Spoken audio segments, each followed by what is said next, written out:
من يملك القطب الشمالي يتحكم في مصير العالم.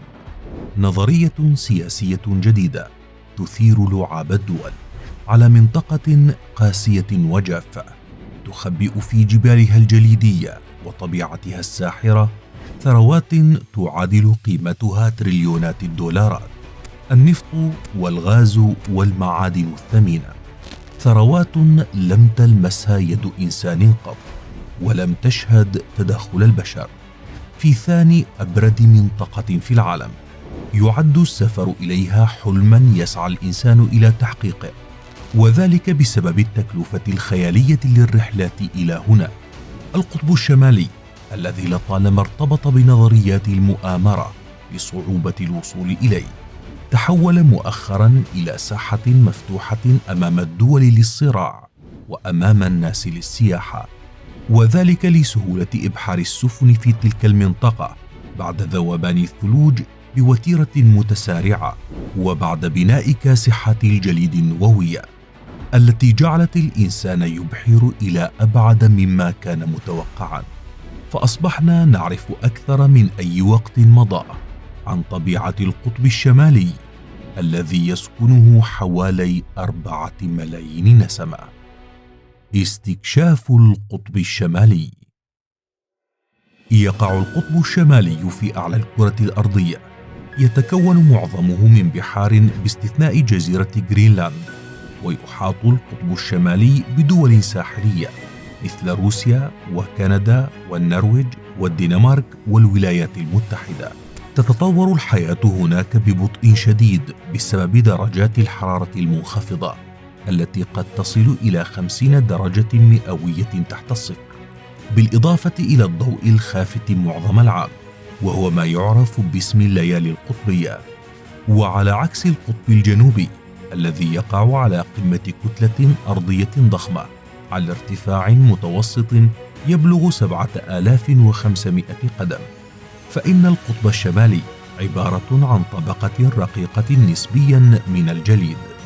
لهذا السبب يعتبر القطب الشمالي أكثر دفئا بشكل ملحوظ من القطب الجنوبي، وبالتالي هو ثاني أبرد منطقة في العالم. بقي القطب الشمالي مستعصيا على المستكشفين حول العالم لقرون عدة حتى القرن التاسع عشر الذي شهد أولى المحاولات الكبرى للوصول إليه، عندما قاد الأدميرال البريطاني ويليام إدوارد باري رحلة استكشافية في عام 1827، ثم تبعتها رحلات برية قام بها مستكشفون نرويجيون، وأخرى بواسطة منطاد الهيدروجين قام بها مستكشف سويدي. لكن لم تكن أي من هذه الحملات ناجحة، وفي أوائل القرن العشرين ادعى 2 من المستكشفين أنهما وصلا إلى القطب الشمالي، هما الطبيب الأمريكي فريدريك ألبرت كوك والمستكشف الأمريكي روبرت إي بيري، وقوبل الطرفان بتهم الاحتيال واختلاق أمر رحلتهما إلى هناك. في عام 1958 وصلت أول مركبة مائية إلى القطب الشمالي، ولم تحدث الرحلات الاستكشافية سيرا على الأقدام التي تم التحقق منها حتى أواخر الستينيات، حيث استخدم فريق بقيادة المستكشف الأمريكي راف بليستد عربات الثلج للوصول إلى القطب الشمالي في عام 1968. وبعد عام وصلت بعثة استكشافية بقيادة المستكشف البريطاني والي هيربرت. الحياة المتجمدة. يسكن منطقة القطب الشمالي حوالي 4 ملايين نسمة، بما في ذلك حوالي 500 ألف من السكان الأصليين مثل شعوب الأسكيمو وقومية سامي وشعب ياكوت وبعض الشعوب الصغيرة من روسيا. ويوجد في القطب الشمالي الجزيرة الأكبر في العالم، حيث تبلغ مساحتها أكثر من 2,000,000 متر مربع، وهي أقل مكان في العالم من حيث الكثافة السكانية، فعدد السكان هناك لا يتجاوز 56 ألف نسمة. اسم هذه الجزيرة هو غرينلاند أو الأرض الخضراء، لكنها في الحقيقة ليست خضراء، وإنما يغطي الجليد حوالي 80% من مساحتها. تعتبر كرة القدم هي الرياضة الوطنية في غرينلاند، لكنها ليست عضوا في الاتحاد الدولي لكرة القدم، ويمنعها من الانضمام استحالة إقامة المباريات فيها. يعتبر النقل الجوي الوسيلة الوحيدة للتنقل بين مدن غرينلاند، بالإضافة إلى النقل البحري، لكنه يكلف كثيرا بسبب الظروف المناخية. يعتمد اقتصادها على ثروة الأسماك، وتتبع الجزيرة للدنمارك سياسيا. أما في حالة ذوبان جليد غرينلاند بالكامل، فإن مستويات سطح البحر سترتفع بنحو 24 قدما، وربع هذه الكمية كافية لإغراق معظم المدن الساحلية حول العالم وتشريد أكثر من 650 مليون شخص. تشهد الشعوب التي تعيش في القطب الشمالي شروقا واحدا للشمس وغروبا واحدا كل عام، وذلك في اعتدالي مارس وسبتمبر على التوالي. فخلال فصل الصيف تسقط أشعة الشمس طوال اليوم، وخلال فصل الشتاء يكون الظلام دائما. يحدث الاحترار في القطب أسرع بمرتين على الأقل من أي مكان آخر على هذا الكوكب، وهو يقلل من امتداد الجليد البحري، مهددا الأنواع التي تعيش فيها مثل الدببة القطبية والفقمات. في عام 2020 وصلت درجة الحرارة في القطب الشمالي إلى مستويات قياسية، مما ينذر بذوبان الغطاء الجليدي، وسيؤدي اختفاؤه التام إلى ارتفاع مستوى سطح البحر بنحو 7 أمتار، كما ينذر باختفاء معظم الكائنات الحية التي تعيش في القطب، حيث تضم المنطقة أكثر من 21 ألف نوع معروف من الحيوانات والنباتات.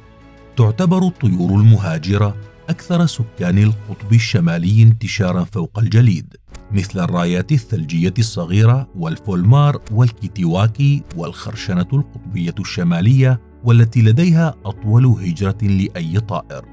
تحت الجليد تعيش القشريات الصغيرة والجمبري وشقائق النعمان البحرية والعديد من أنواع الأسماك، وأكثرها شيوعا هو سمك القد في القطب الشمالي. السفر والسياحة. يشكل القطب الشمالي وجهة مثالية للمغامرين حول العالم، وللأشخاص الذين يمتلكون الوقت والمال الكافيين لإجراء هذه الرحلة. هناك 3 أنواع من الرحلات للوصول إلى القطب الشمالي، إما من خلال كاسحات الجليد التي تعمل بالطاقة النووية، أو من خلال طائرات الهليكوبتر. وأما النوع الأخير فهو لعشاق المغامرة، ويكون مشيا على الأقدام. إن السفر بغرض السياحة للقطب الشمالي ليس منتشرا بشكل كبير بسبب صعوبته في بعض الأحيان وتكلفته العالية، حيث يبدأ سعر الرحلة ب$5,000 وقد يصل إلى $60,000، وتتراوح المدة من 5 أيام وقد تصل إلى 2 شهر. يسافر الناس إلى القطب الشمالي، المكان الأكثر عزلة في العالم، ليخوضوا تجربة لا يمكن أن يجربوها في أي مكان آخر. وتشكل رؤية الدببة القطبية حافزا كبيرا للبعض لأن يحجزوا مقاعدهم ويدفعوا أموالا طائلة، بالإضافة لجلسة تصوير مثالية لليالي القطبية. ومن الأسباب التي تدفع الناس للسفر أن هذا الجيل قد يكون آخر جيل يشهد القطب الشمالي وهو متجمد. ومن الأماكن التي يسعى السياح لزيارتها هي ينابيع المياه الساخنة المحاطة بالطبيعة، وخوض تجربة فريدة تجمع النقيضين البارد والدافئ. بالإضافة إلى الينابيع، هناك ماراثون القطب الشمالي الذي يعتبر أغرب ماراثون في العالم، حيث يجري الناس بمتوسط درجة حرارة رياح باردة تبلغ 22 درجة تحت الصفر.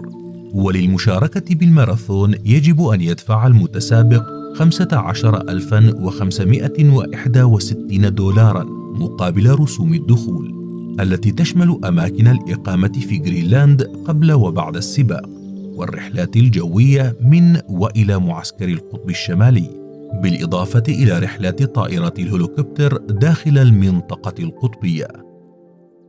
ثروات القطب الشمالي. من يملك القطب الشمالي يتحكم في مصير العالم. مقولة أصبحت تتردد كثيرا على ألسنة المفكرين والسياسيين مؤخرا، لذلك لا عجب أن نرى معظم دول العالم تتصارع لزيادة نفوذها في تلك المنطقة. وقبل أن ندخل في تفاصيل النزاع وتطوراته، إليك الثروات التي يخبئها الجليد هناك. يحتوي القطب الشمالي 25% من الاحتياطات العالمية غير المكتشفة من النفط والغاز، أي حوالي 90 مليار برميل من النفط، وأكثر من 50 تريليون مترا مكعبا من الغاز الطبيعي، بالإضافة إلى الاحتياطي الكبير من الماس والذهب والبلاتين وعدد من المعادن.